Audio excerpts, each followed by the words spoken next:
nós vamos estar falando sobre a igreja, né, de Tiatira, a quarta igreja dentro da sequência das cartas ali de Jesus Cristo por meio do apóstolo João, as 7 igrejas da Ásia, né? Então hoje vamos falar um pouco sobre a igreja de Tiatira, lembrando sempre, né, nas nossas aulas como que está disposto a estrutura literária das cartas, apenas uma lembrança para a gente poder estar sempre acompanhando. Não vou aqui reler, mas é apenas para poder termos sempre em mente como que é essa estrutura, como que ela se compõe. Então, vamos falar um pouco sobre a igreja de Tiatira, né?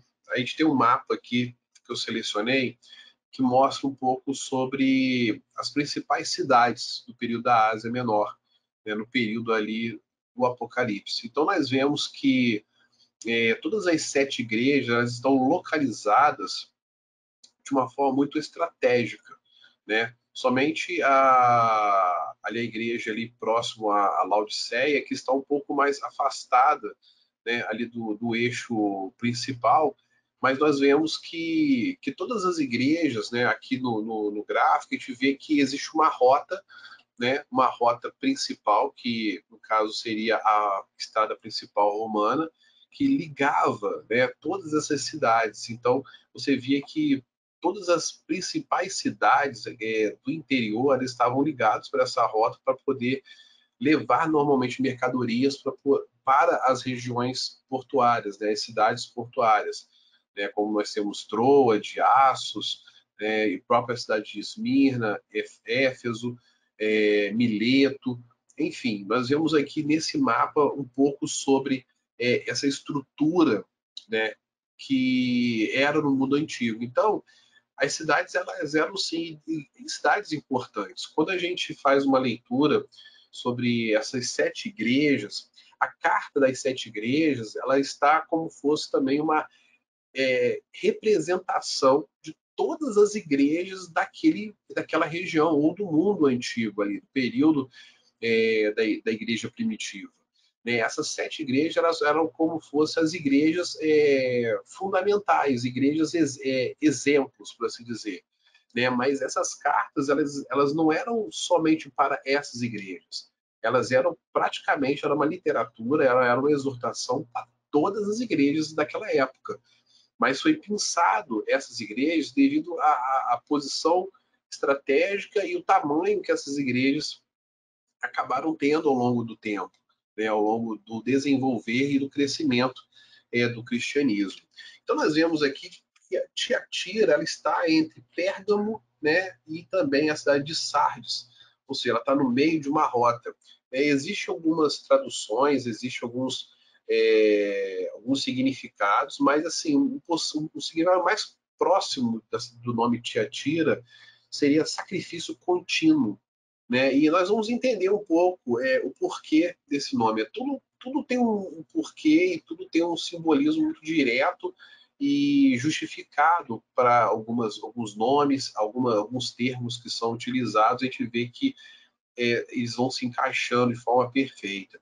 Então, além disso, hoje essa cidade ela existe, né? Tiatira hoje ela está debaixo da cidade moderna de Akhisar, na Turquia. Então, assim, existem escavações da Tiatira antiga que você encontra nessa cidade, a gente vai ver aqui algumas fotos. Mas, assim, ela não é uma cidade tão preservada quanto as outras cidades. Né? É uma cidade que foi construída, né, a cidade de Akhisar, ela foi construída em cima das ruínas. Então, assim, ocorre que a forma da estrutura da cidade hoje é muito semelhante à Jerusalém moderna. Né? Muitas partes ali de Jerusalém, assim, eu já tive lá, não sei se alguém aqui já viajou, já teve lá, mas assim, você quando anda na cidade, você vê que existem ali muitas partes que elas são antigas, sim, são antigas, mas não são antigas do período de Cristo. Elas são bem antigas, mas não do período de Cristo. A cidade antiga ela foi totalmente construída lá embaixo, num nível muito abaixo, tipo 30, 40, 50 metros abaixo do nível de hoje, onde é a cidade. Então, existem ainda muitas fundações, plantas arqueológicas ali, né, locais arqueológicos que vão sendo descobertos e vão sendo mostrados ali aos poucos, né, pelos pesquisadores, de como que era a cidade no período de Cristo, né, no período contemporâneo em que Jesus viveu. Hoje, poucas regiões, poucos lugares em Jerusalém são do período de Jesus. Entendeu? Poucos. A grande maioria é da Idade Média, ou então depois da reconstrução de Jerusalém, né, após o ano 70. Então, avançando um pouco mais, né, Tiatira é uma cidade fortificada, situada a cerca de 64 quilômetros, né, a sudeste de Pérgamo, ou seja, uma cidade é, próxima uma da outra, né, não era uma cidade muito distante, né, e ficava também num vale, ou seja, um vale, que é um vale, né, é uma região plana no meio de montanhas, né. Então, assim, essa planície, ela era muito estratégica. Se a gente for olhar até aqui mesmo no próprio desenho, a gente vê que aqui, ó, são regiões montanhosas, né, e aqui nós vemos um pequeno vale. E esse vale, ele vai desembocar nesse rio, chamado Rio Hermus, né, não só por aqui, mas também se você vir para cá, tá vendo? Aqui é uma região muito mais plana, até do que aqui. Isso aqui era uma região muito estratégica para invasores, né? Pessoas na época que poderiam vir pelo mar, eles adentravam pelo rio, né? E tomavam as cidades daqui de uma certa forma rápida, né? Conquistavam de forma rápida. Então essa cidade, Tiatira, Sardes, outras cidades estavam mais próximas aqui do rio, eram cidades muito importantes quando elas foram dominadas pelo Império Romano, se tornaram cidades fortalezas, né? Então essa estrutura ela se manteve durante o período também da Igreja primitiva, é uma característica da cidade. Além disso, em 190 a.C. foi quando os romanos conquistaram essa cidade, né? E a partir daí fizeram toda uma infraestrutura nessa cidade. Ela já era uma cidade rica, uma cidade que tinha uma pujança comercial muito grande, então assim isso facilitou para que essa cidade ela fosse também fortalecida, né, e estruturada também pelo Império Romano. E estavam localizadas, né, como a gente já viu, ao longo da rota comercial de Pérgamo e Sardes, né? Ou seja, muitas coisas passavam por ali, não só ali, mas também outras coisas, outros produtos que vinham também da parte litorânea, né, indo também para o interior aqui dessa região. Algo que nós podemos ver é que Tiatira ela ficava numa divisa muito estratégica entre duas regiões, duas províncias daquele período das melhores, que era a região de Mísia e também a região de Lídia.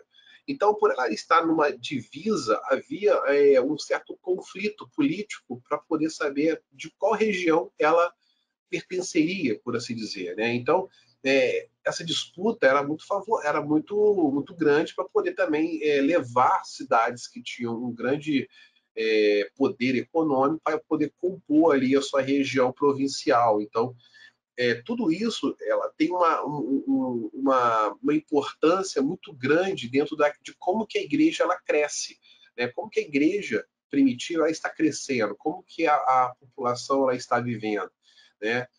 Num eixo muito materialista, num eixo altamente competitivo, onde existia ali diversas ofertas de vários produtos, né, que traziam conforto, mas que nós vamos ver que isso era algo que era positivo para a cidade, mas que para a igreja, em algum momento, aquilo ali poderia ser até mesmo um calcanhar de Aquiles. E avançando um pouco mais, nós vemos que, como eu falei, por ela ser uma cidade de alto poder econômico, ela tem uma variedade de produtos e serviços, ela se destacava muito. E quando Jesus ele fala a essa igreja, ele utiliza, né, alguns termos que a gente vai encontrar nas características quando a gente pesquisa um pouco sobre a cidade, né? Tudo que nós vemos nas cartas, quando Jesus está falando, quando Jesus está mostrando para nós, é algo muito interessante porque ele utiliza uma linguagem muito própria de cada cidade. Ele pega características de cada cidade, né, e ele vai ali na ferida daquela cidade, mostrando que o que a cidade tinha de melhor, aquilo ali para ele não era nada. E nós vamos observar isso agora. Olha só um pouco do mix de produtos e serviços que Tiatira oferecia para aquela região, naquele período, né? Ela era muito forte no artesanato, tinha muitos artesãos, padeiros, pintores, curtidores. Aqui, quem não sabe o que é um curtidor, são pessoas que trabalham com aquela parte de tinturaria e também a parte de pele, ou seja, transformando a pele no couro, né? Tira ali a pele do animal e transforma ela num couro para poder ela se tornar o tecido, se tornar um material para poder ser utilizado em armaduras, cestos, roupas, enfim, qualquer outro tipo de utilidade para que os artesãos pudessem fazer. E o curtidor também ele fazia pinturas, né, tinturaria, né? Então pegava lã, pegava essas coisas e transformava isso em tecidos para poder ser vendidos também no comércio.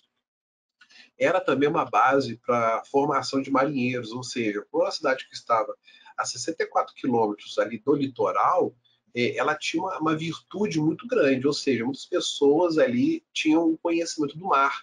A gente pode ver aqui no mapa, né, que o forte desse mar Egeu, que aqui chama-se de mar Egeu, as cidades elas eram totalmente marítimas. Então, assim, o mar era a sua maior fonte de renda, sua fonte econômica. Né? A gente vê um pouco aqui embaixo a ilha de Patmos, né, bem isolada, né, de todo o resto do continente, mas estava fazendo parte aqui dos arquipélagos, né, próximos aqui. Então, assim, muitos dessas ilhas, desses arquipélagos, até hoje ainda existem. Por exemplo, o arquipélago de Rhodes, ele existe, ele é uma cidade forte, é uma província muito forte da Grécia. Santorini existe, né, Kos, Patmos, essas regiões aqui, Mykonos, tudo existe hoje. Algumas mudaram de nomes, mas outras desse período aqui ainda existe. E continua sendo um eixo muito forte, principalmente essa região aqui de Rhodes.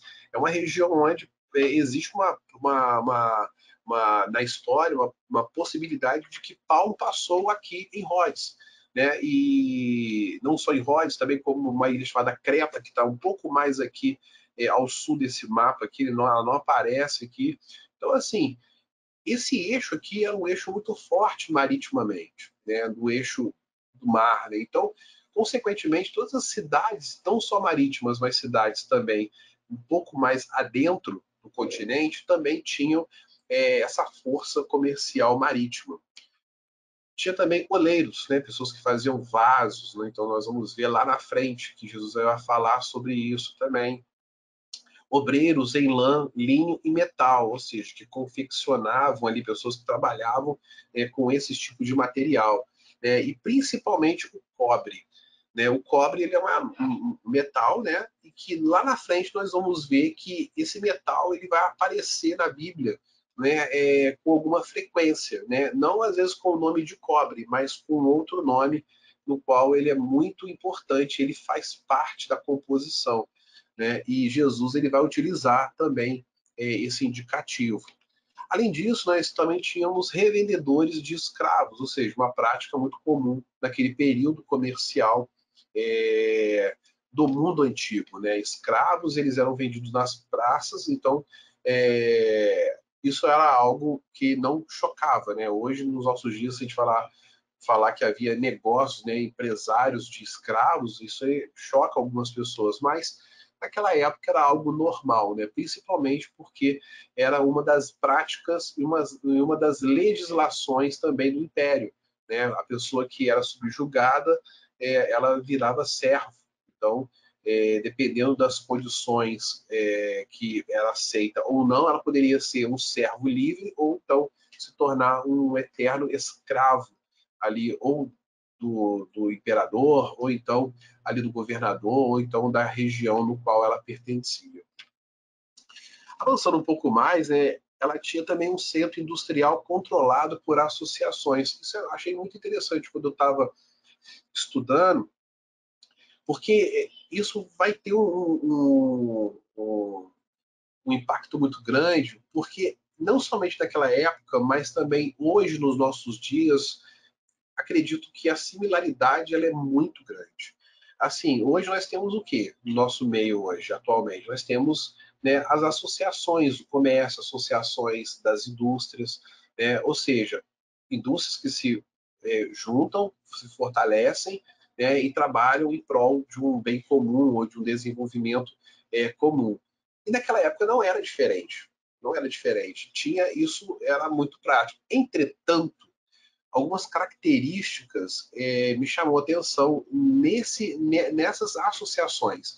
E tínhamos cristãos que faziam parte das associações, ou seja, pessoas da igreja, que estavam inseridas na igreja e que também eram comerciantes. Então, isso vai ter um impacto muito grande nas associações, ou seja, quem compõe essas associações. E aí, mudando aqui um pouco o cenário, nós vemos aqui uma parte da estrutura de Tiatira, onde havia ali as partes das ruas principais e também dos templos. Todas as associações ali empresarial, né, comercial, industrial, por assim dizer, prestavam culto a vários deuses, mas os dois deuses principais ali de Tiatira era Apolo, filho de Zeus, e a deusa Ártemis, né, conhecidos os dois como Tiriminos, né, e adoravam no santuário de Sabaté. Ou seja, era praticamente uma prática religiosa da associação, não só dos moradores, mas principalmente dos associados ali do comércio e da indústria, fazerem esse tipo de culto, prestar culto a eles. Então, imagina como que os convertidos, né, os cristãos, estavam numa situação agora delicada. E além de prestar o culto, os membros dessa associação, eles eram obrigados a assistir às festas em honra a esses deuses, comer as carnes, né, lá nos seus templos e transigir em promiscuidade sexual, ou seja, ter ali também práticas também e se envolver, né, se prostituir ali nessas festas pagãs. Então, olha como que a igreja de Cristo em Tiatira, ela é muito, como que eu posso dizer, ela é uma igreja que literalmente ela é uma igreja para fora, né? A igreja de fora das quatro paredes, porque a composição da igreja era literalmente pessoas que estavam ali no seu dia a dia, vivendo o dia a dia da cidade, do comércio, né? Trabalhavam, estavam inseridas ali. E aí, olha como que essa situação de você mudar a sua fé, olha como que isso estava ligado diretamente à sua sobrevivência. Não somente da sua família, mas também do seu negócio. Pessoas que estavam vivendo com você ali, que dependiam também disso. Então, isso é uma coisa que já começa a trazer para os nossos dias, né? Hoje, quantas pessoas hoje estão no comércio trabalhando, ou trabalham em indústrias, né? Como que é viver? Como que é ser cristão ali dentro? Então, a gente está começando a ver um pouco disso aqui na cidade de Tiatira de forma muito prática. Parece que Jesus está mostrando esse comparativo, né, daquela igreja para os nossos dias hoje, né? E aí, além disso, os cristãos que se recusavam, né, a fazer essas honrarias, né, a comer as carnes sacrificadas, né, a se envolver na imoralidade sexual, eles comprometiam, né, as suas necessidades materiais e eram considerados como exilados da sociedade. Então você imagina, eu tenho ali um comércio, né, seja do eixo marítimo, seja do eixo de curtidores, seja do eixo de artesanato. Uma vez que eu me converto, né, a Jesus, eu entrego a minha vida a Jesus, aquele meu comércio ele não vai ser extinto, mas eu serei exilado, vou ser excluído da associação, né? Todos ali da cidade vão saber que não é para comprar mais comigo, eu vou deixar de vender para todas as pessoas da cidade. E aí? Olha só como que uma decisão simples, porque é uma decisão muito simples a gente querer seguir a Cristo, né? Entre aspas, né?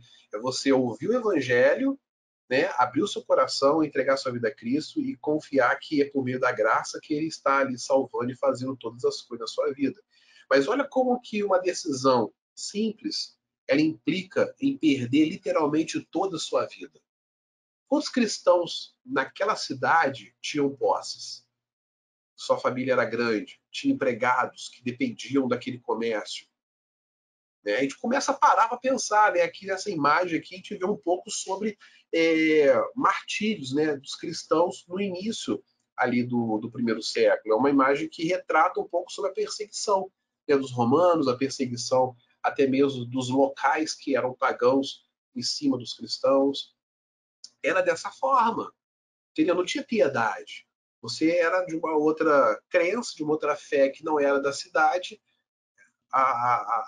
ali a violência era o primeiro ato contra a sua vida, contra a sua família, contra os seus, contra até mesmo aqueles que trabalhavam com você, que poderiam até mesmo ser pagãos, mas por trabalhar com você seriam perseguidos também da mesma forma. Então a gente começa aqui a ter uma noção do impacto de ser cristão, da identidade, da característica, né, de ser filho de Deus. Então, isso é uma coisa que já nos traz para os nossos dias.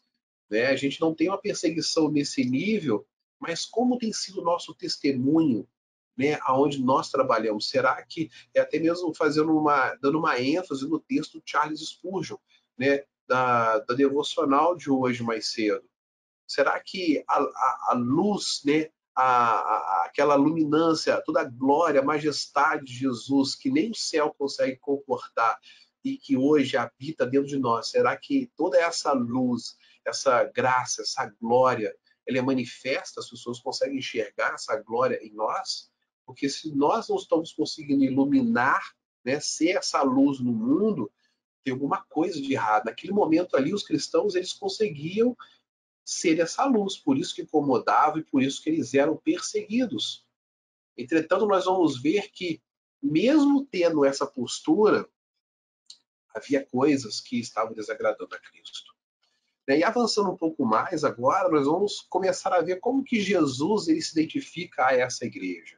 Né? A primeira coisa que Jesus ele fala é o seguinte, ele fala, estas coisas diz o Filho de Deus.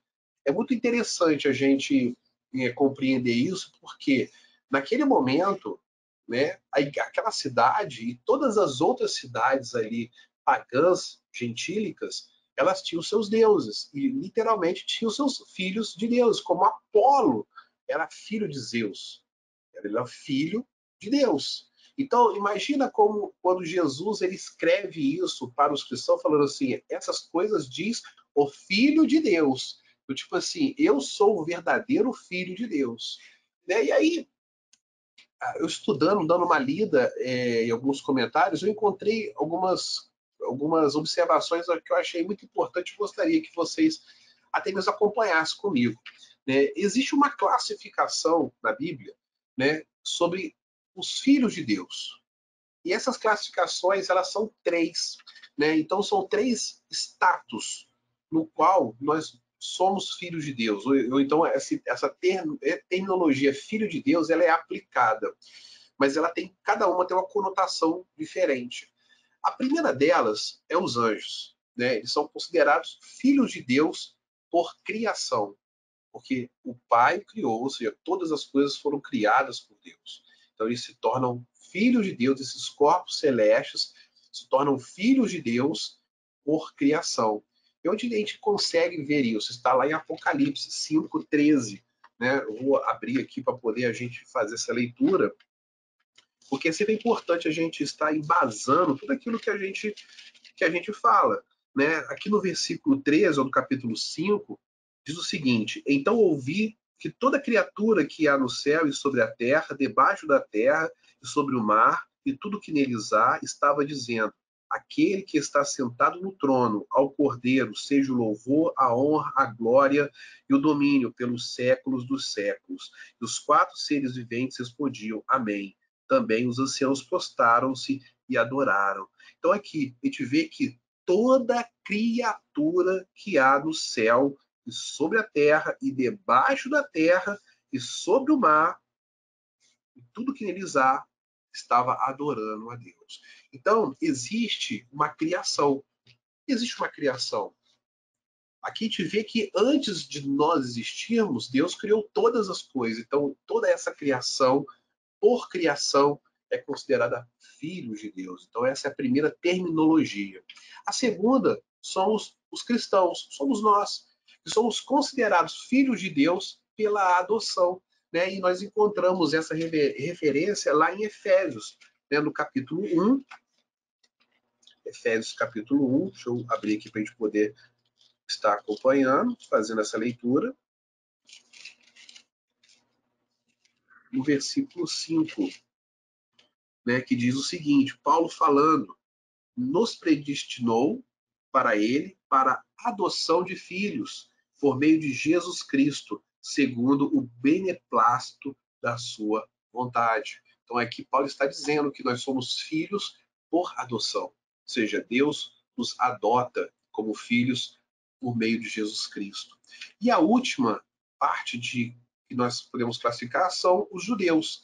Eles são filhos de Deus pela eleição, por eleição. Isso está lá em Deuteronômio, essa afirmação do próprio Deus. Deuteronômio no capítulo 14. Está abrindo aqui para a gente poder fazer essa leitura.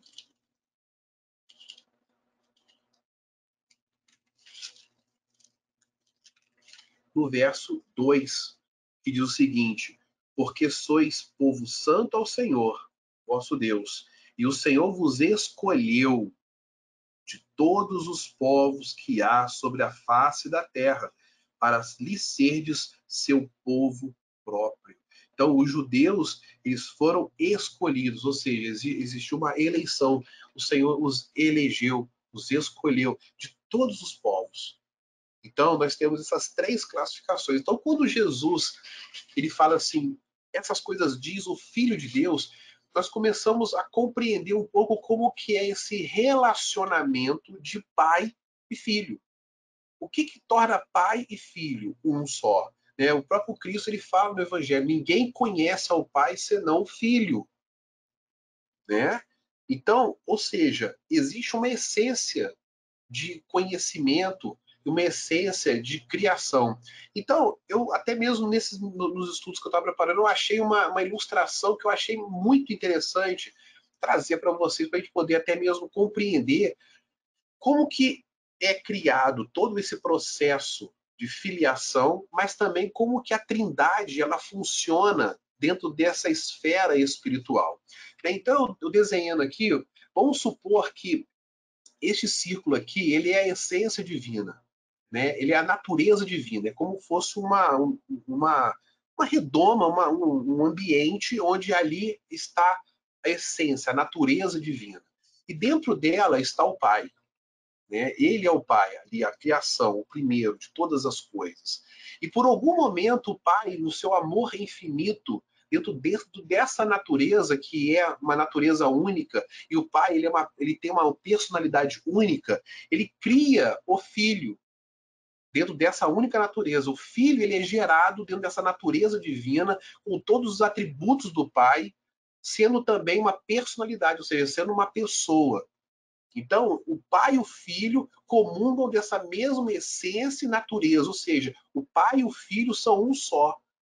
E existe essa geração. Por quê? Porque quando a gente lê ali no grego esse termo, quando ele fala essas coisas, diz o Filho de Deus, é um termo grego que chama-se monogênesis. E esse monogênesis, ele dá uma ideia de concepção, de geração contínua. E como que essa geração contínua? Não é uma geração como a humana, que você gera um filho, depois de 9 meses ele nasce e você não gera mais nada, você não continua gerando mais. Ele se desenvolve por conta própria. Mas nesse monogênesis, nessa concepção do que o grego está trazendo ali, quando João escreve no grego para trazer a consciência, é o que o Filho de Deus, Jesus e o Pai, ele está em constante geração. O Pai está constantemente gerando esse Filho. Entendeu? Ele e o Filho é de uma única essência, sendo que são pessoas diferentes. Então, o amor do pai para com o filho é o mesmo amor do filho para com o pai. E como que esse amor ele é trocado? É onde entra a terceira pessoa, que é o Espírito Santo. O Espírito Santo ele traz esse fluxo de amor contínuo, ele vai levando esse amor contínuo do pai para o filho, do filho para o pai.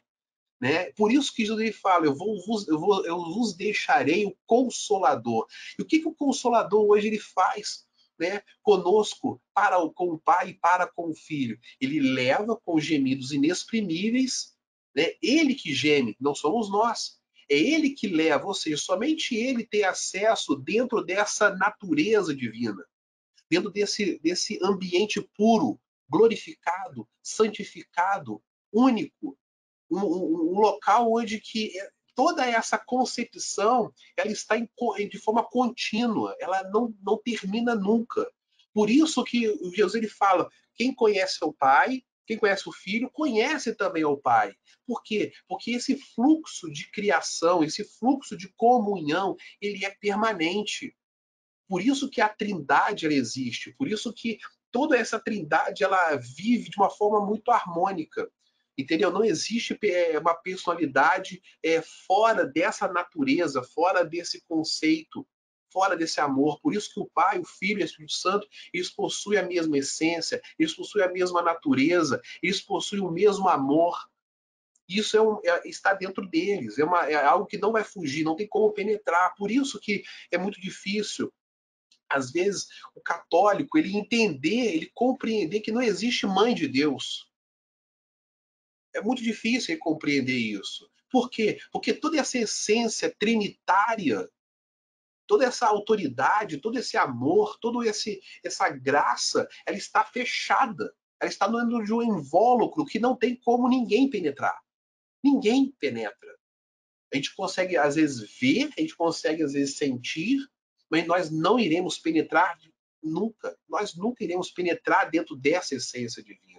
Né? Então, quando Jesus ele fala isso, ele está fazendo essa afirmação, essas coisas diz o Filho de Deus, ele está dizendo também para a igreja o seguinte: eu sou o verdadeiro Filho do único Deus. Não há outros deuses, não há outros filhos, eu sou o único. Eu sou o único. E por isso nós conseguimos compreender que toda essa natureza, essa essência, essa autoridade, entendeu? Que o pai dá ao filho de ser juiz, de julgar, executar a sua vontade, ela está dentro do quê? Dentro de uma essência, de uma natureza. Por isso que o filho nunca fará algo contra a vontade do pai. E nem o Espírito Santo fará nada contra a vontade do pai e do filho, porque eles estão dentro de uma única esfera, dentro desse invólucro. Né? Por isso que a Trindade ela é santa e perfeita. E são essas três pessoas que agem ali dentro desse fluxo. Então, hoje, até mesmo a gente estudando e aprendendo mais, acredito que fica até mais fácil para a gente poder compreender esse mistério. Mesmo assim, isso ainda é algo muito superficial, porque existem muitas coisas que não são dadas ao nosso conhecimento, que Deus não vai nos dar essa permissão de alcançarmos. Entendeu? Mas dentro do pouco que a gente consegue estudar, daquilo que os apóstolos foram inspirados pelo Espírito a escrever, porque cada palavra que foi registrada foi por inspiração divina, não foi pela vontade de João. Então cada palavra ali foi pensada primeiramente por Deus e dita para que João escrevesse. Entendeu? Então é algo muito profundo, né? Algo muito gracioso quando a gente consegue compreender, né, toda essa essência maravilhosa e pura, né, a gente consegue compreender esse relacionamento de Deus para com o seu filho. Né? Certa vez eu conversando, né, com a Mariana, até falei assim, talvez as pessoas acham que Deus ele ama o ser humano, né, de uma forma muito intensa, né? Mas na verdade Deus ele ama o seu filho. Tudo que é feito por Deus em nossas vidas é por amor ao filho, não é por nós. Esse amor que a gente lê, não porque Deus amou ao mundo, esse amor que está sendo dito ali, ele é um amor que está sendo providenciado pelo filho. É o amor de Deus, né? E por Deus amar o seu filho, é que esse amor chega até nós.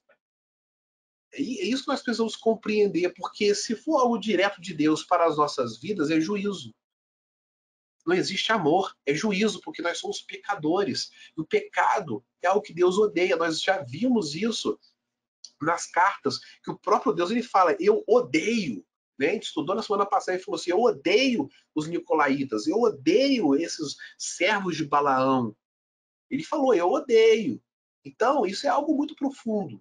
Né? A gente precisa compreender, né, a dimensão desse poderio, quando Jesus ele fala que ele é filho de Deus. Então, nós precisamos compreender até mesmo a nossa adoção.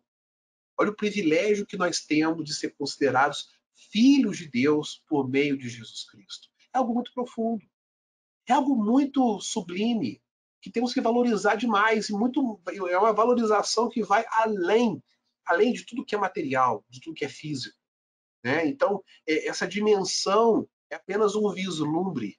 É um vislumbre daquilo que está por vir. Nós só vamos conhecer essa essência, não penetrar, mas conhecer ela na sua totalidade quando a gente chegar no fim. Né? Por isso que ele fala, ao que vencer. A gente vai chegar lá ainda. Ao que vencer, só o que vencer, ao vencedor. Não é quem está correndo, é só o vencedor. Quem chega no fim é que consegue vislumbrar a totalidade, vai conseguir compreender tudo isso, né?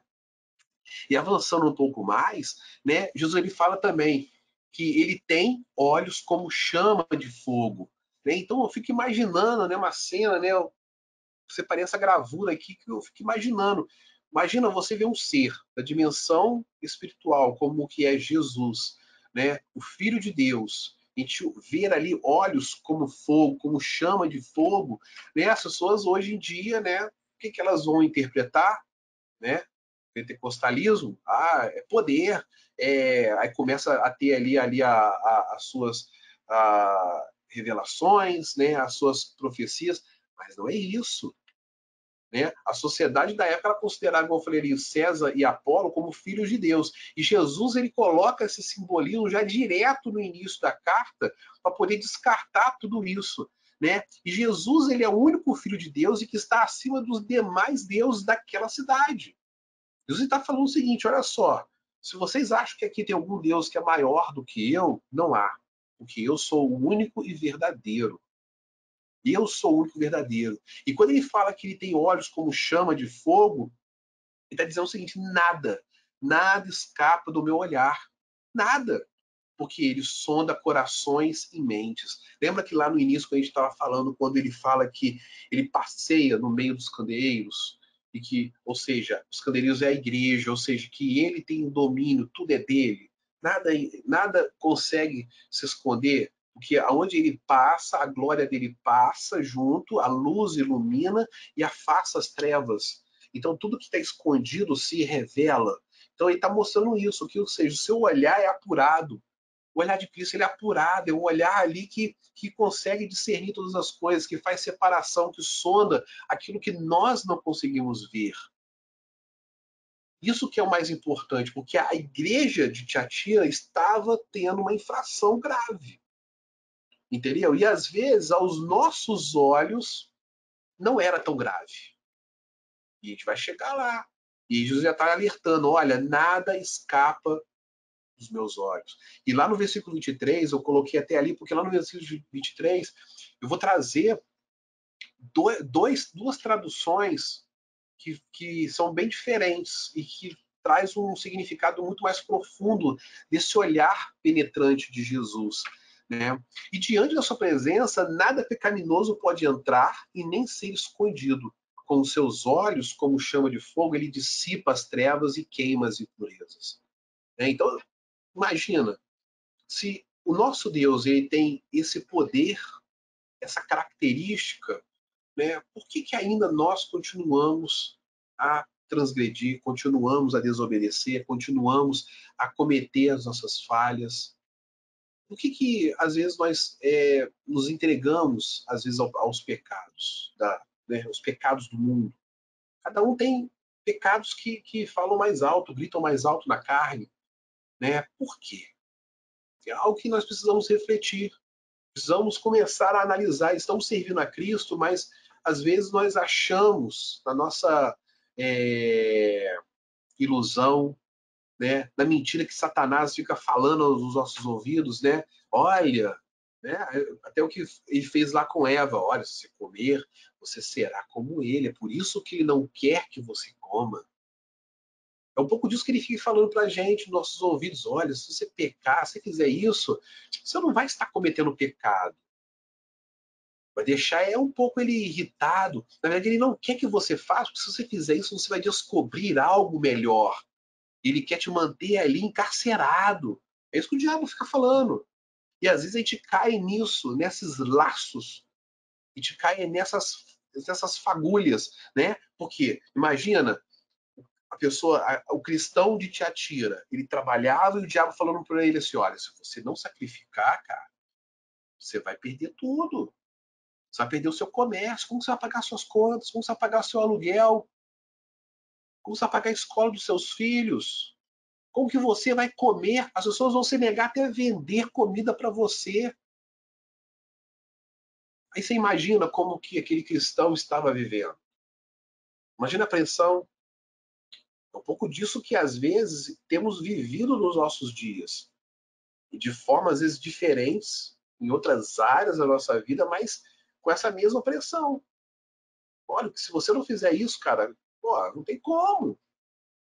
Mas nós temos que entender que os olhos do Senhor são como chama de fogo. Não tem nada que nós consigamos esconder dos seus olhos. E avançando um pouco mais, ele fala também que os pés são semelhantes ao bronze polido. Lembra que lá no início a gente falou sobre uma característica da cidade, que era o cobre? Ele fala agora utilizando mais uma vez o simbolismo da cidade, o poderio da cidade, a parte econômica da cidade, né? Pés como bronze polido. E aí Jesus ele se coloca de pé nessa fala dele, é como ele estivesse falando o seguinte: olha só, eu estou me colocando agora de pé aqui sobre essa cidade, demonstrando todo o seu poder, o controle sobre todas as coisas, ou seja, dizimando todos os deuses locais, dizimando toda ali a hipocrisia, toda a promiscuidade, toda a idolatria, está acabando com tudo, mostrando que ele, aonde ele toca, onde ele pisa, né, porque ele falou lá no início que ele passeia no meio dos candeeiros. Então, quando ele fala que tem esse pé, ele está passeando, ele está chegando agora na igreja de Tiatira, ele vem andando. Ele andou em Éfeso, subiu por Esmirna, passou por Pérgamo, agora começa a descer de novo, ali em Tiatira, e está falando o seguinte: olha só, os seguidores, vocês devem permanecer da mesma forma, firmes, firmes.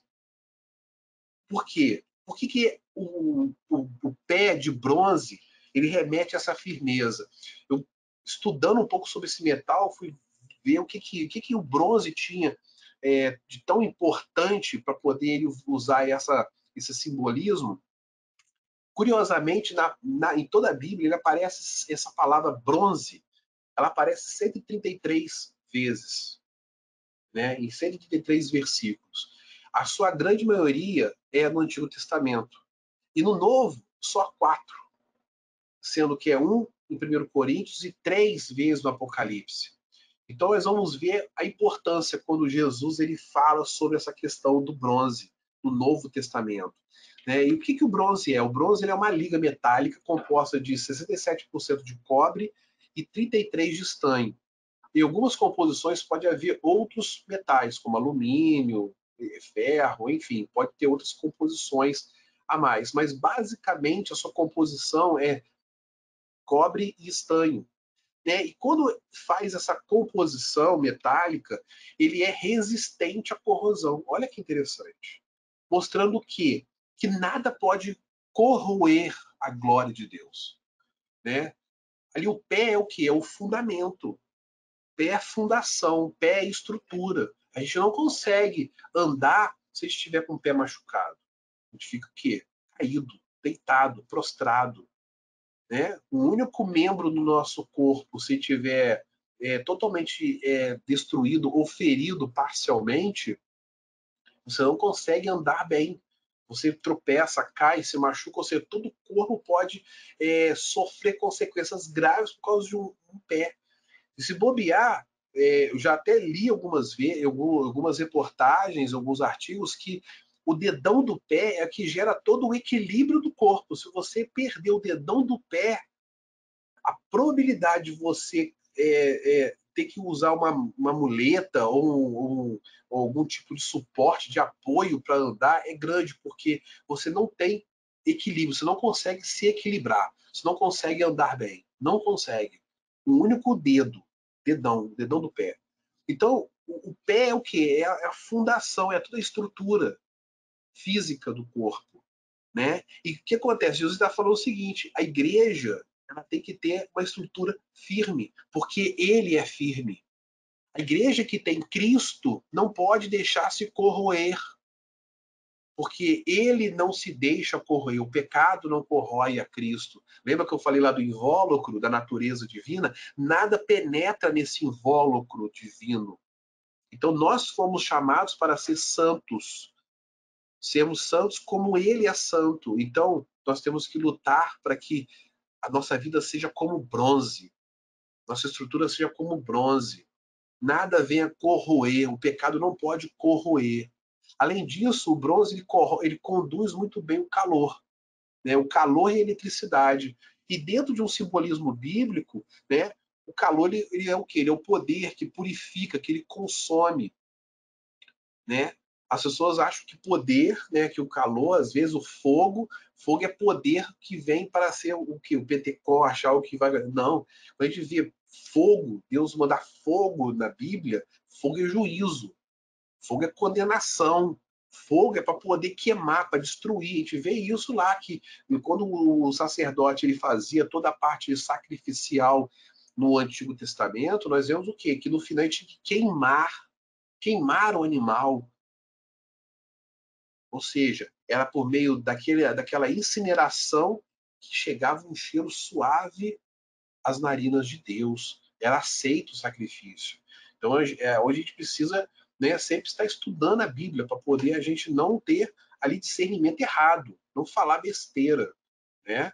É muito importante isso. E a eletricidade, né, é o que? Ela é o poder de criar e destruir raios. Nós vamos ver que a palavra vai falar sobre raios, né? Jesus manda raios, ele manda o quê? Condenação, o quê? O poder que cria e destrói, que dizima, que julga, que é ali o verdadeiro juízo, a parte de juízo direto sobre aqueles que são os pecadores, aqueles que Jesus ele odeia, que ele não quer mesmo de alguma forma dar nenhuma chance de recuperação. É aquilo que são aqueles idólatras meus, promíscuos. Nós vamos ver isso mais à frente. Além disso, ele tem uma característica acústica, ele gera sons puros. O bronze ele tem essa característica, tanto é que ele é ideal para fazer sinos e instrumentos musicais. Nós vamos ver que existe o quê? Simbolismos desses instrumentos no Apocalipse, mostrando que essa pureza, ou seja, Cristo ele tem uma acuidade, toda a Trindade tem uma acuidade, né, sonora, ele ouve bem, não adianta de ficar gritando, não adianta de ficar ali, às vezes, no desespero. Claro, igual o irmão Tiago falou no domingo, nós precisamos às vezes nos lamentar. Sim, o lamento ele é aceito por Deus, mas o limiar entre o lamento e a blasfêmia, o reclamão, é muito grande, é muito pequeno ali, ó. É um limiar muito grande. O lamento e a murmuração. Que às vezes nós começamos a lamentar e pode ser que a gente entre no limiar ali da murmuração e a gente começa a pecar. E ó, o ouvido de Deus, ele tem uma acústica, ele tem uma pureza muito grande. Ele ouve, nada passa desapercebido. Da mesma forma que ele enxerga o nosso interior de forma transparente, ele também ouve os nossos pensamentos. Aquilo que nós pensamos, sem falar, ele já sabe o que nós falamos. O salmista diz isso. Antes que as palavras venham à minha boca, tu já sabes. O que está no meu coração, o que está na minha mente. Então nós precisamos compreender isso. Então olha que interessante como quando Jesus ele que somente o pé é de bronze, mas olha como que a característica do bronze no seu todo como metal, ele também mostra características divinas, o próprio Jesus. Não só pelo pé, mas pelo todo o seu corpo. Né? Então é algo muito interessante para a gente poder começar a compreender. Agora, Jesus ele começa a sinalizar, né, a situação da igreja. E aí é onde nós começamos a entender algumas coisas que é para os nossos dias também. Ele fala, conheça as tuas obras. Olha só, ele começa aqui a enumerar algumas características interessantes, qualidades. As tuas obras, o teu amor, a tua fé, o teu serviço, a tua perseverança e as tuas últimas obras, mais numerosas do que a primeira. Ou seja, lá no início, ele conheço as tuas obras. Então, Jesus está falando assim, olha, lá no início eu conheço as tuas obras desde o início. Todo o teu amor, tua fé, teu serviço, e conheço essas últimas, essas mais breves. Antes de eu me dirigir a você, eu já vi as últimas obras, que são mais numerosas do que as primeiras. E o que isso ele remete para as nossas vidas, né? São características da igreja, que são características que nós precisamos ter na nossa igreja, né, na nossa vida, mas também existe aqui uma sinalização. A primeira é o quê? Era uma igreja amável, uma igreja que era amorosa, era uma igreja que era fervorosa, né, de uma fé inabalável, mesmo em meio a toda essa perseguição, mesmo em meio a toda essa situação delicada ali na cidade, de você às vezes perder o seu trabalho, perder o seu ganha-pão por amor a Cristo. Mesmo assim, era uma igreja trabalhadora, né? Trabalhava não somente fisicamente para poder ter o seu sustento, mas também trabalhava espiritualmente. O que ele fala ali, ó, mais numeroso, ou seja, ganhava-se almas em números, provavelmente. A igreja crescia, a igreja estava crescendo. Né? Além disso, ele fala, era uma igreja perseverante. Isso é importante, nossa. A igreja tem que ser perseverante também.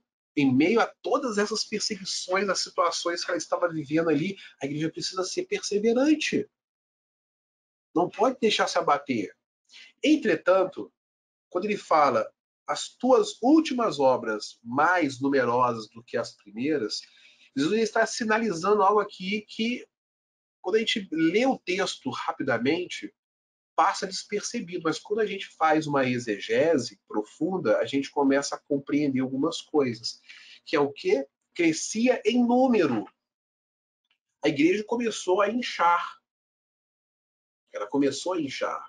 E aí gerou um grande problema, que era pouca qualidade.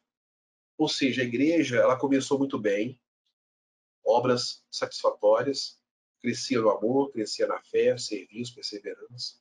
Só que, de alguma forma, a igreja ela perdeu um certo viés, o viés de discernimento. E aí, esse discernimento que a igreja perdeu trouxe a ela uma quantidade muito grande de pessoas, e essa quantidade de pessoas gerou pouca qualidade, ou seja, a qualidade da igreja, que às vezes era pequena, mas tinha uma qualidade que Jesus achava satisfatória, para Cristo é satisfatória, para agora não é mais. E que aí, o que nós podemos entender com isso?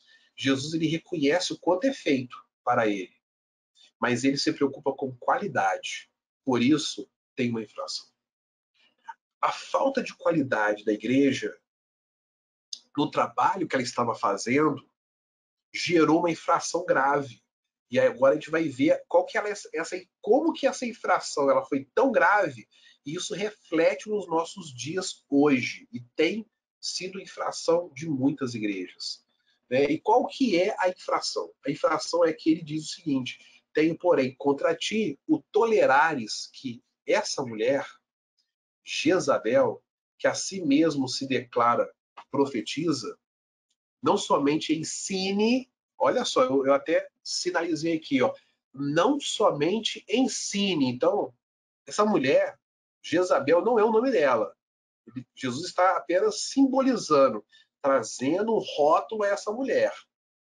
Que essa mulher se comporta como Jezabel, se autodeclara profetiza, ou seja, não é algo da parte de Deus. Já começa por aí.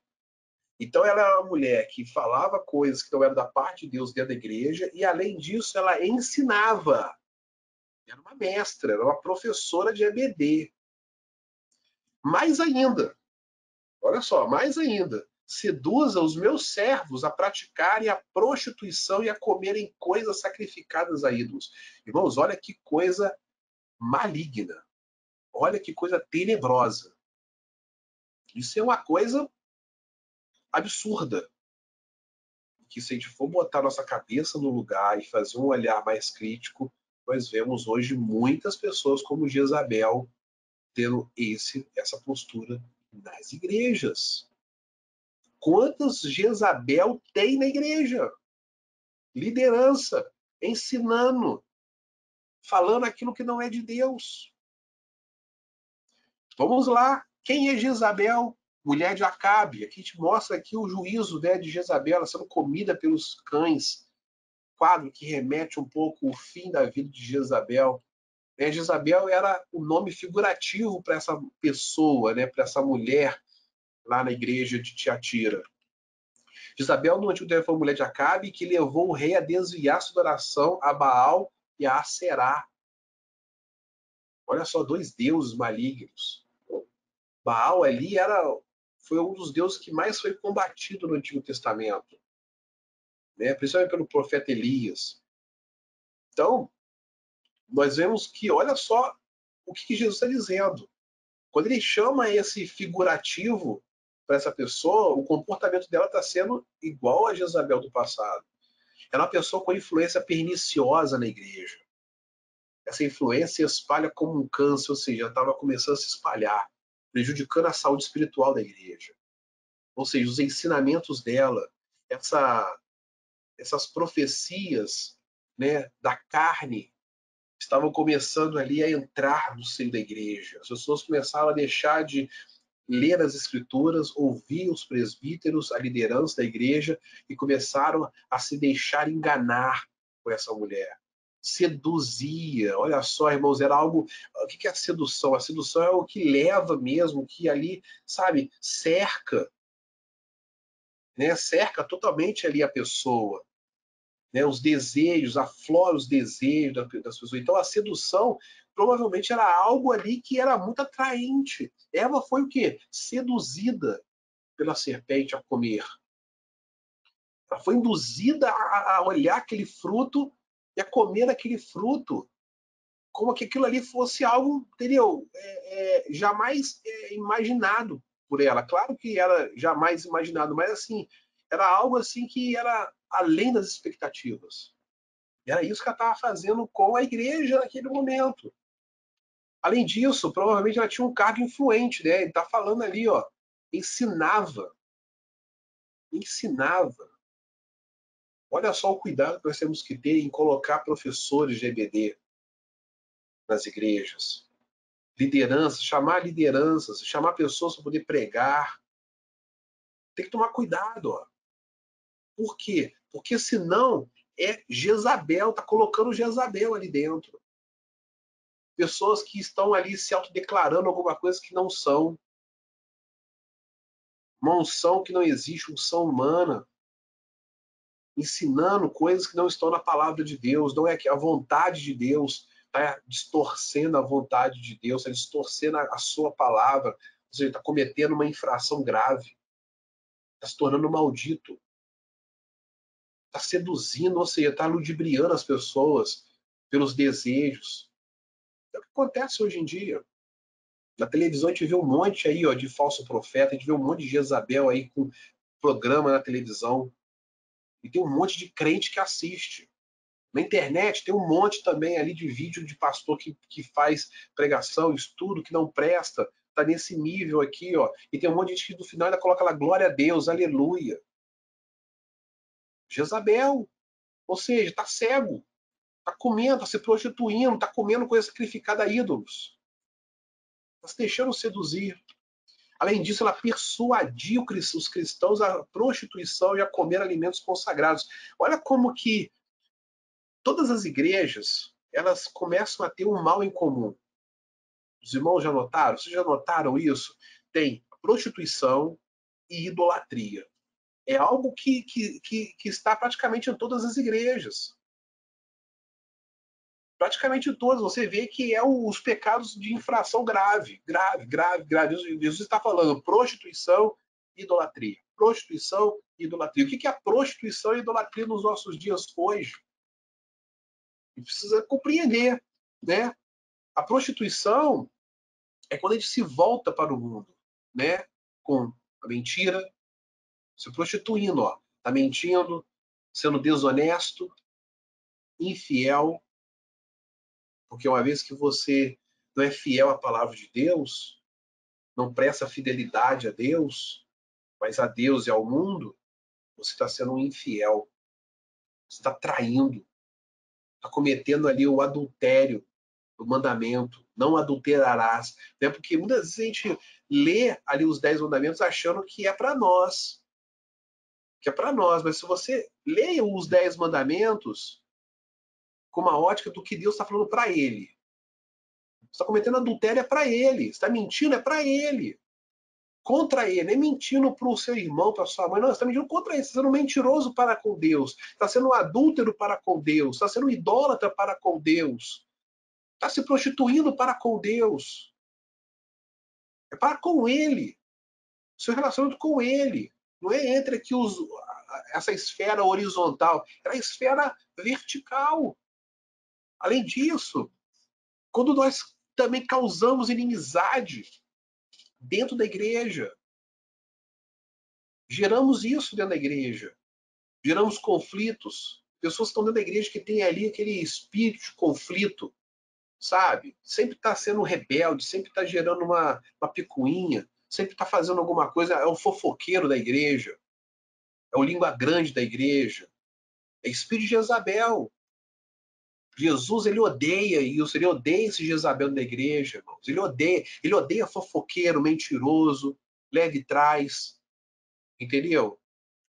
Aquela pessoa que sempre está arrumando confusão da igreja, sempre está ali, é o cara que sempre, a pessoa que sempre arruma tumulto, sempre arruma tumulto, não aceita exortação, não aceita nenhum tipo de direcionamento pastoral da liderança, não aceita disciplina, é Jezabel, é Jezabel.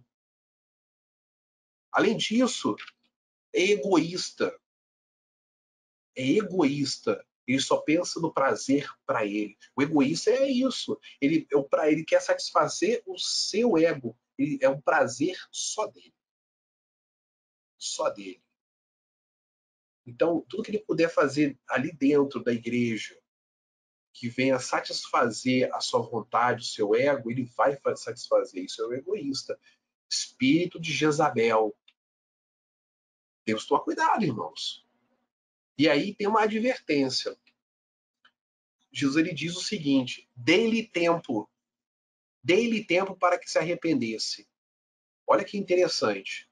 Ela, todavia, não quer arrepender-se da sua prostituição. Então, Jesus já estava observando essa mulher muito tempo. Quando Jesus está se dirigindo à igreja de Tiatira, não é ali naquela primeira vez que ele está falando, apontando ela. Em algum momento, o Espírito de Cristo já por meio dos apóstolos, ou até mesmo dos presbíteros que estavam à frente da igreja, a Bíblia não nos informa isso, irmãos, mas pelo tom como Jesus está falando, ele já tinha feito isso por meio de alguém, essa exortação. Ele tinha falado já, orientado, falou, olha, vai lá, exorta e fala que tem uma mulher assim insensata, ela tem que se arrepender. É isso que Jesus está dizendo aqui. Ele já tinha alertado antes. A gente não encontra isso na Bíblia, mas ele já tinha feito. E ela não se arrependeu. Então, para ela tem uma sentença separada. Para ela, como teve para Jezabel. Para ela tem uma sentença já pronta, né? E aí os termos dele e não quer sugerem que já se passaram já algum tempo desde que ela foi alertada, desde que ela entrou na igreja. Esse mal foi identificado, Jesus ele alertou e já tinha passado um tempo. E aí, irmãos, nós temos que compreender algumas coisas que, às vezes, né, eu vejo que tem alguns irmãos da igreja, quando eu converso, né, seja pela internet ou de outras igrejas, denominações, tem uma dificuldade muito grande de compreender, né, essa justiça de Deus. Porque Deus não é injusto e nem ele age precipitadamente. Deus ele aplica sim o seu juízo. Ele aplica. Você concorde ou não, ele aplica o juízo dele. Você aceitando ou não, ele vai aplicar a punição dele. É o que a palavra está nos ensinando aqui. Ó. Jesus está falando, eu dei tempo para ela se arrepender. Todavia, ela não se arrependeu. Então, entre linhas, já está dizendo o seguinte, haverá punição. Estarei aplicando meu juízo. Não tem remédio para isso. Não tem. Para ela, não tem mais. Não tem uma segunda chance. Né? E aí, Deus ele sempre concede ao pecador conselho e oportunidade. Porque a gente está vendo isso nas cartas. Ele sempre está dando uma oportunidade, uma segunda chance, mas ele sempre dá um conselho. Olha, faz isso. Olha, faz aquilo. É importante você fazer isso. Porque se não fizer, né, é onde vem o que? A penalidade. Né? E quando o pecador ele rejeita essas advertências, ele escolhe a morte, quando ele rejeita as advertências, ele escolhe a morte como consequência. Não tem como. Entendeu? Não tem como. Quando ele ouve, e mesmo assim ele persiste pecando, não tem como. O destino dele é a morte.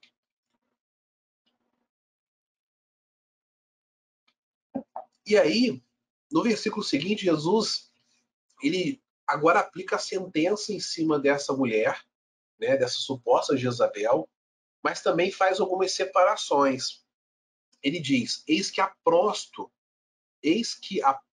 de cama, ou seja, ele vai colocá-la numa cama, o fim dela será numa cama, ou seja, vai ou dar uma doença a ela, alguma enfermidade no qual ela não vai conseguir mais se levantar, e aí será o fim dela, ou seja, aqui já é um juízo, né, de Cristo para essa mulher, ou seja, para ela foi dado um leito de sofrimento como resultado do seu pecado, ou seja, não tem mais oportunidade de arrependimento, já que ela se recusou a dar ouvidos a todos os alertas que foram dados anteriormente. Né? Então a gente pode ver o quê? Que Jesus ele alertou por meio dos líderes da igreja. E agora Jesus ele vem como o juiz. Lembra lá nas primeiras aulas que a gente apresenta Jesus como profeta, sacerdote, juiz? Agora ele vem como juiz. Ele já está vindo, já aplicando agora já o juízo, a sentença para alguns e ali dando conselhos para outros. Nesse caso aqui, ele já sentenciou ela, não tem como, ela vai morrer. E aí, depois dessa vírgula, ele agora fala com aqueles que ficaram. Bem como em grande tribulação os que com ela adulteram, caso não se arrependam das suas obras que ela incita. Então, aqui, para esses seguidores, para esses servos dela, Deus está dando um tempo de arrependimento, porque caso contrário serão punidos, senão como ela. Então, para ela já está estabelecido o juízo.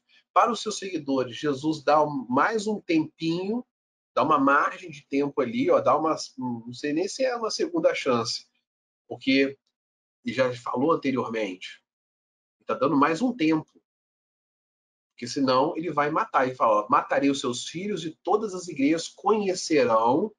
E agora ele fala que eu sou aquele que sonda mentes e corações.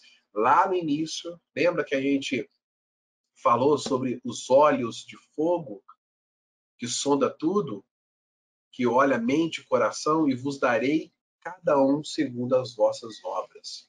E é interessante, irmãos, que eu estava fazendo olhando a anatomia, né, humana, né, às vezes a gente acha que o rim fica aqui na cintura, né? Mas se a gente olhar um pouco a anatomia, a gente vai ver que o rim ele fica bem aqui na altura do peito, bem no alto mesmo, aqui no abdômen, né? Na divisão, acho, do diafragma. E aí acontece, a gente vê que o rim e o coração estão muito próximos. Muito próximos. E assim, na nossa tradução, na Almeida atualizada, se traduz mentes e corações. Mas na tradução King James, que vem diretamente do grego, ele traduz como rins e coração. Olha que interessante. No grego está rins e coração. E aí isso tem um significado muito grande para nós. Por quê?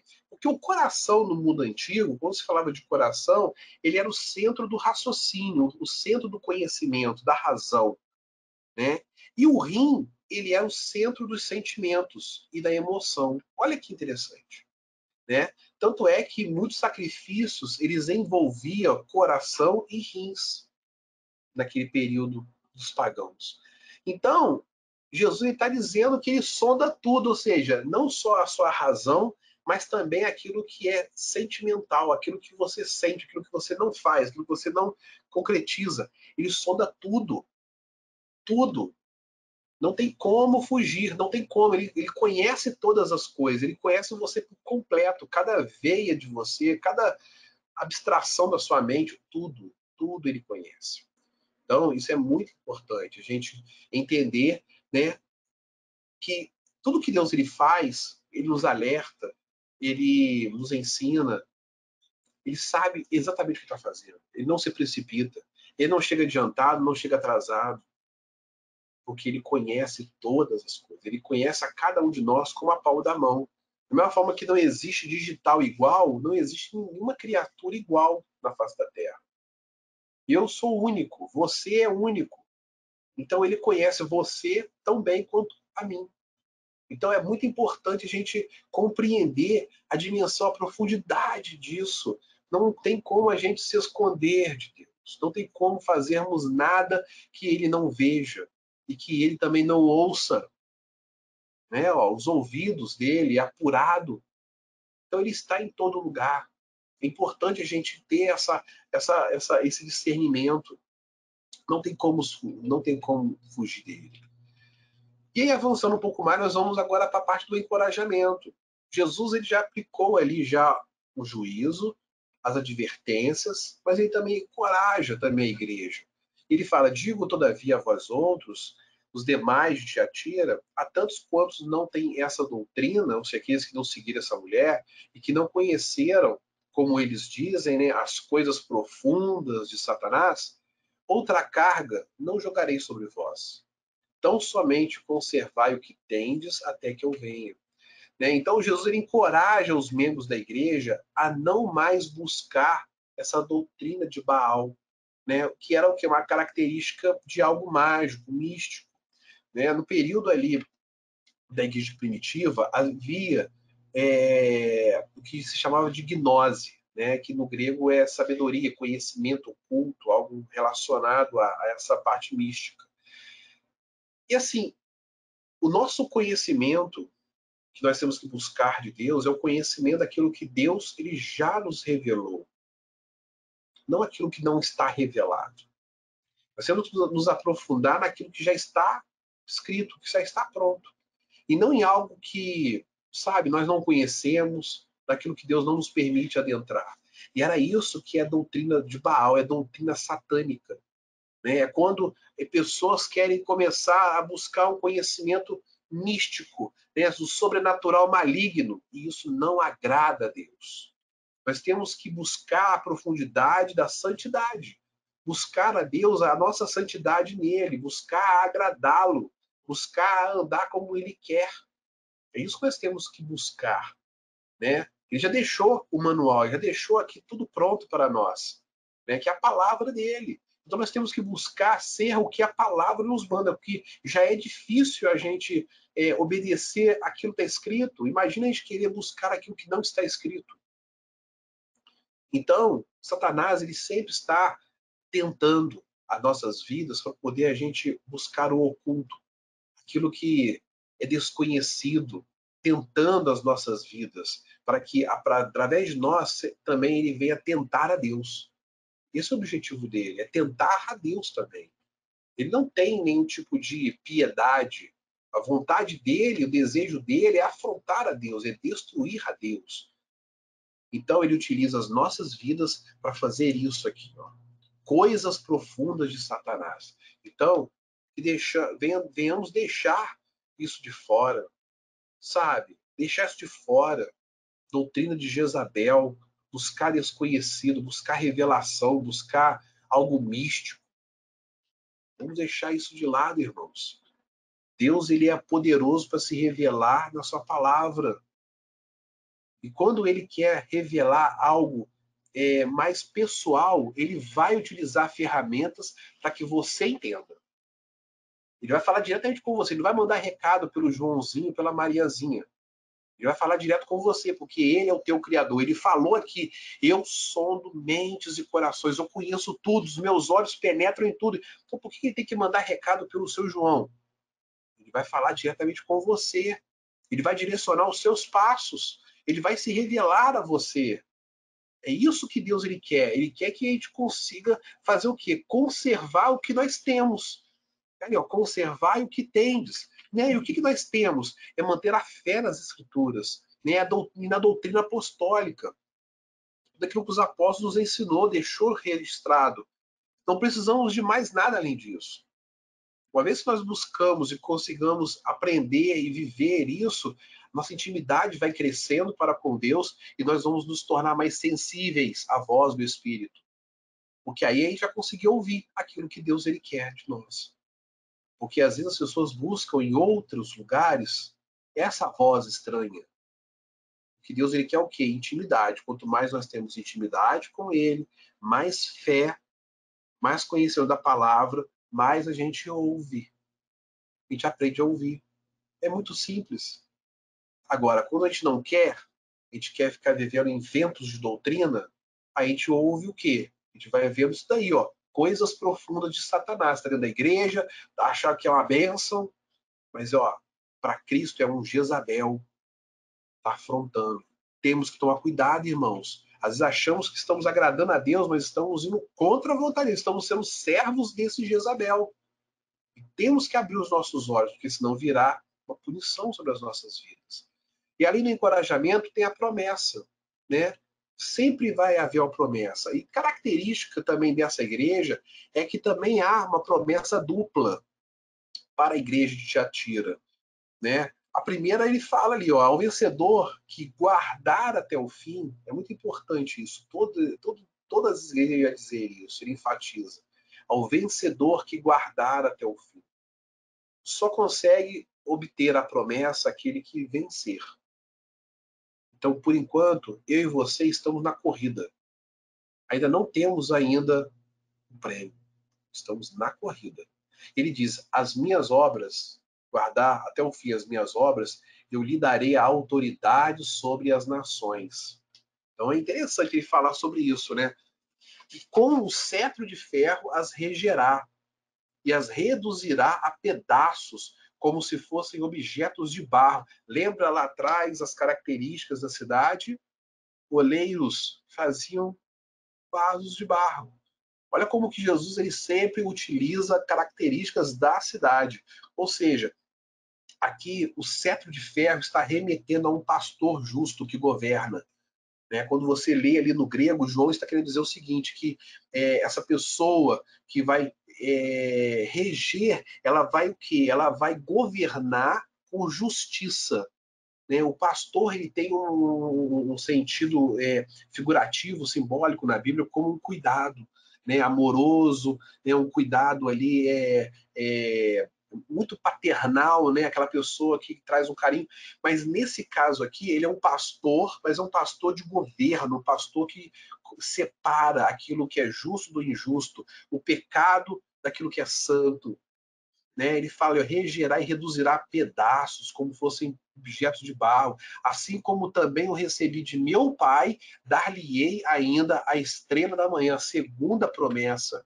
Quem tem ouvidos, ouça o que o Espírito diz às igrejas. E o que é a estrela da manhã? A estrela da manhã nada mais é que uma referência de direção.